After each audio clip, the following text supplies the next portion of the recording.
namni gaafa dhalatu gaafa mool guddachuu jalqabu qajeelaa miti. Ati qajeelaa amma daa'imni kee mana keessa waan balleessitu.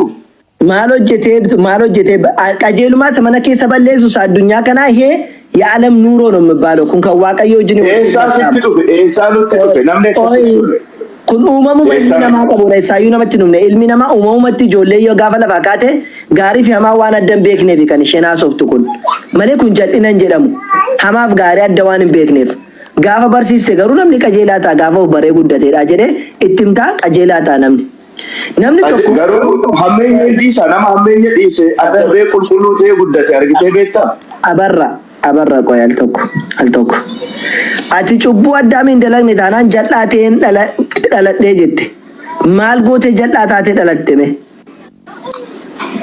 okay reefu sitti meere seexanatu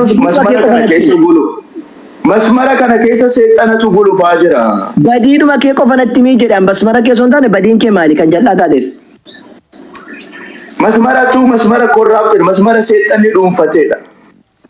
Obboleesso ani seexaanii dhiyoo dhuunfate maal balleesse seexaanii maal si balleessisee siin jedhe waan ati balleesse me wanti nan balleesse tokko lama dheessitima waan hedduudha kanaaf ikkoo kan gargaaraan cubbuutii fi wabii kan na barbaachisa. Abarra please ati tuun dhalatiin dura waan balleesse qofanatti himi erga dhalatte miti tuun dhalatiin. Anatoon dhalatiin dura koo waa balleesse siin jedhe masmara badii keessatti moo'ee masmara jallinni fi moo'ee masmara jallaa keessatti dhaladheedha kan hubadhu sori jecha kootu dogoggora qaba yoo ta'e masmara seexanni keessa gulufu keessatti hin dhaladhe amma fakkeenyaaf maatiin koo gaafa na dhala maatiin koo qajeelota miti anis isaanirraa hin dhaladhe anis qajeelaa miti ati qajeelaadhaa? Qoy naan galle akkana gashitu si gaafadha. Maatiin kee qajeelota kanaaf sin jedha maatiin kee qajeelota qoy gaaffii bareedduu si gaafadha qoy maatiin kee qajeelota turreeti. Qajeelota miti maatiin kee yoo namni qajeelaan addunyaarra hin jiru. Ayya Yesuus Kiristoos maaliif du'e fire? Erga inni du'eef hin qajeelle?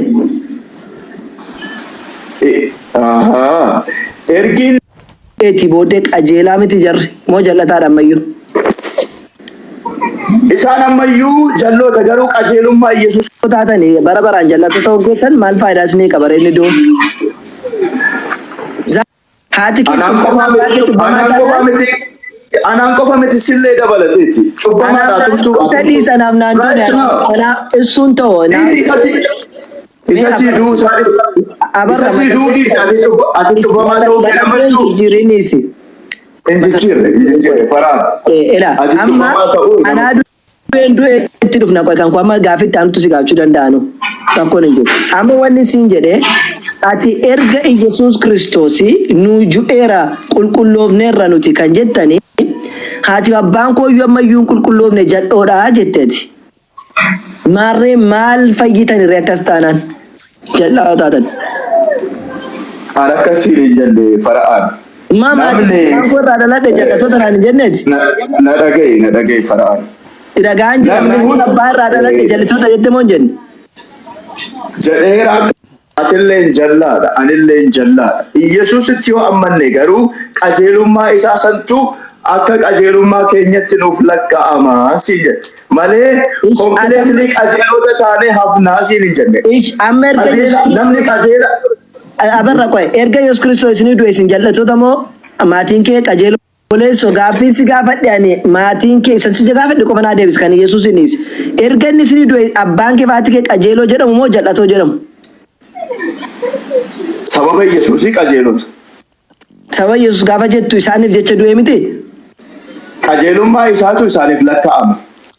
Malee kan isaanii miti. Isaan immoo Yesuusiin qajeelchee namoon qajeelchee isin qulqulleessee namoon qulqulleessine. Qajeelummaa isaatu nuuf lakkaa'ame.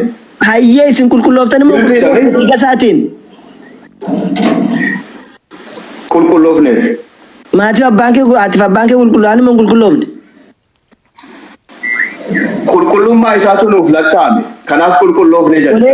Ishi qulqullooftan miti reen isiniin jedhe. Tole akka qoy ati abbaan kee ergaa qulqullaaniiti du'a Yesuusin ati akkamitti jallataa taatee dhalatte? Practically warri qajeelota ta'aniitu mee addasii baasa dhaggeeffadhu ammallee dabana jalaa deemaa jirta. Namni Yesuusitti yoo amane Yesuus qajeelaadha waan ta'eef qajeelummaa isaatu nama saniif lakkaa'ama. Tokko namni Yesuusitti yoo amane Yesuus qulqulluudha waan ta'eef qulqullummaa isaa santu isaaf lakkaa'ama malee namtichi ciruma hojii isaatiin hojii qulqulluu qofa hojjeta jechuu miti namtichi arrallee numa tokko. Ayyee gaaffii gaafadha ayyee rakkoontish tole akka ta'etti gaaffii gaafadha. Jireenya namaa keessaa jette jireenya namaa sirrii dhaggeeffadhaa jiru. Jireenya namaa keessa seexaanni kan gale bara Addaam waan ta'eef ilmi namaa hunduu jallatoota miti. Ayyee haati Yesuus Kiristoos jallattuu moo jallattoo miti? Jallattuudha. Tole Yesuus Kiristoos isheerraa dhalate jallataa moo jallattoo miti? Inni jallataa miti. Akkamitti immaa isheerraa foon fudhate miti? Yaa inni genetiksiin isaa gubbaa dhufe waan ta'eef. Foon kan fudhate isheerraa moo isheerraa miti? Foon kan fudhate isheerraa garuu foon. Isheen jallattuu erga taateeti isheerraa karaa Addaamin itti dhufe Addaamirraa immoo isheetti dhufe isheerraa immoo Yesuusitti dhufe moo dhufne jalleen? Ittiin dhufne inni zariin namaa keessa hin jiru waan ta'eef. Maal jechuudha zarii namaa keessa hin jiraatiin kan haadha isaan si gaafadheen karaa haadha isaatii zariin Addaamitti galamoo hin galu. Zariin namaa immoo kan inni karaa haadha isaa Addaamitti hin galamoo hin galuu siin jedhe. Yaa inni zariin fudhanne isheerraa. Ani gaaffiin si gaafadhe sanyiin Yesuus Kiristoos karaa haadha isaatii Addaamitti hin galamoo hin galu. Sanyiin isaa sanyii Addaamii miti siin jedhe yoom wal qunnamtii saalaa godhame. Ishi wangeela baafnee haa dubbisne macaan irra ishi naa kenna. Wangeela baasnee haa dubbisi. Maatiyoos wangeela boqonnaa tokko kaasite amma 18. Faraan ammas daban deeme. Sanyiin isaa sanyii Addaamitti galamoo hin galu karaa haadha isaa. Daban deeme. Faraan daban deeme. Wangeela naa dubbisi siin jedhe sanyiin isaa Addaamitti deemee galamoo hin galu. Dhaggeeffadhu.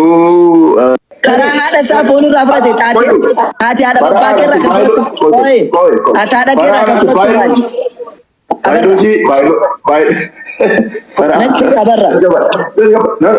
dhaggeeffadhu koy baayoloojiitti hin deebina dhaggeeffadhu haadha keerraati foon fudhattee dhalatte moo dhalanne? Haadha koorraa foon qofa miti zariillee fudhadheera. Yesuus zarii fudhateera fudhanne kan jedhu ragaa naa kenne.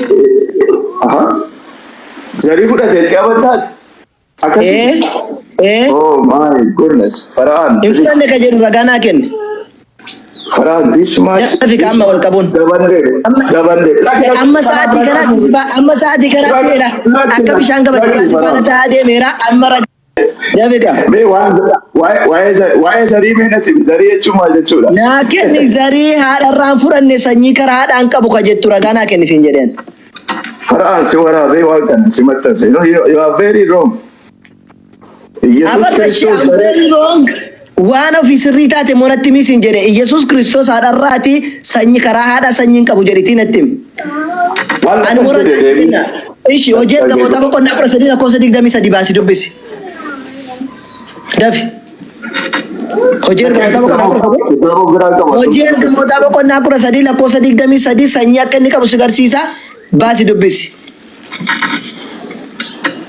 Faraan. Baasii macaafa dubbisi farhaan waan macaafa boqonnaa dubbisi. Hojii ergamoota boqonnaa 13 lakkoofsa 23 baasiti akka inni sanyii qabu sittuma dubbisi. Sanyiin qabu naan jetteemi baasii dubbisi. Faraan kitaabni na baran jiru dubbisi rakkoon jiru dubbisi.